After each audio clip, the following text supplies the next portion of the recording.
Good Tuesday morning, everybody. We have some frost on the windshield this morning with temps in the 20s, but they're coming up fast. Maybe a little bit of low cloudiness right in the lower valley, but that will dissipate fast too. And we're going to see tons of sunshine today. By noontime, we'll be well up into the 40s, settling into the middle and upper 50s this afternoon. We may even touch 60 in a few towns with quite a bit of sunshine. Now, as we head into the evening, clouds will pretty quickly increase. And after about 7 or 8 o'clock, we're going to see some showers moving in. So overnight tonight, we'll have off and on showers, maybe even a downpour. But we stay mild with temperatures between 45 and 50 degrees. Tomorrow's going to be unsettled and rather windy. Temps in the middle and upper 50s. A strong cold front comes through tomorrow evening between 8 p.m. and midnight.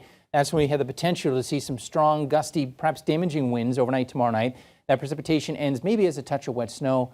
Not expecting too many issues as far as that is concerned. The wind's going to be the story and the cold as we head into your Thursday. Let's check on today's top stories. Good morning, Amanda. Good morning, Dan. I'm Amanda Callahan. Here's your latest news update from Western Mass News.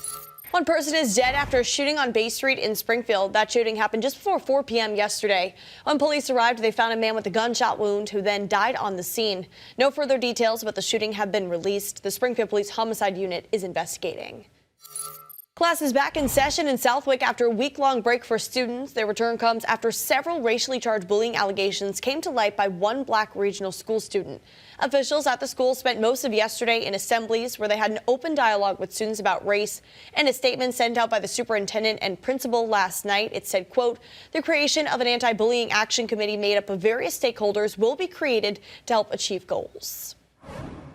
A 15-year-old from Springfield was arrested in connection with the fatal shooting of a woman in Vermont last month. That suspect is accused of shooting 38-year-old Christina Chatlos during a confrontation on January 23rd. The suspect's name and photo have not been released due to his age. No date has been set for his arraignment. He will be charged as an adult.